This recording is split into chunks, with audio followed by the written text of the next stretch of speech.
కోటి సంతకాల సేకరణ చేశాం.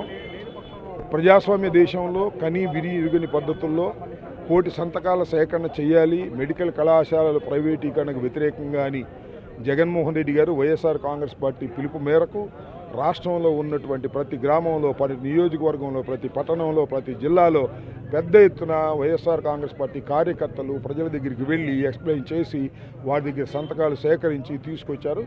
1,04,00,000 సంతకాలు సేకరించి ఇవాళ గవర్నర్కి సమర్పించబోతున్నాం. ఇది ప్రజాస్వామ్య పద్ధతుల్లో ప్రభుత్వం మీద వారు తీసుకున్న నిర్ణయాన్ని మార్చుకోమని ఒత్తిడి తీసుకొచ్చే ప్రయత్నం చేస్తున్నాం. మేము ఒత్తిడికి లొంగము, మేము గంగలో దూకుతామంటే దూకమనండి, దానికి ఆయన బాధ్యత వహించవలసిన బాధ్యత ఉంటుంది భవిష్యత్తు. చంద్రబాబు చెప్తున్నారు మొత్తం ప్రభుత్వ పెత్తనం ఉంటుంది, ప్రైవేటు దారులది ఉండదని చెప్పి. ఏది దొంగ మాటలు, సొల్లు మాటలు చంద్రబాబు నాయుడు చెప్పేది.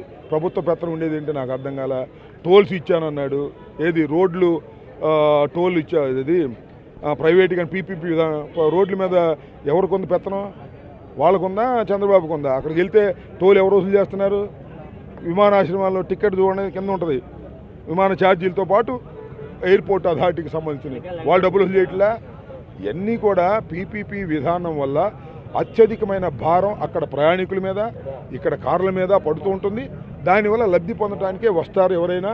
ఇవాళ పీపీపీ విధానంలో మెడికల్ కళాశాలలు కొనుక్కునే వాళ్ళు కానీ, ఇదేసేవాళ్ళు కానీ, ఏది బిడ్డేసేవాళ్ళు కానీ లాభాల కోసం వస్తారు, కోట్ల రూపాయలు సంపాదిస్తారు. కోట్ల రూపాయలు చంద్రబాబు నాయుడు గారి జేబు నుంచి ఎవరు, కోట్ల డబ్బులు లోకేష్ చేతి నుంచి ఎవరు, అవి ఖచ్చితంగా వైద్యం చేయించుకోవాలి వచ్చిన సామాన్యుడి దగ్గరే వసూలు చేయడం జరుగుతుంది.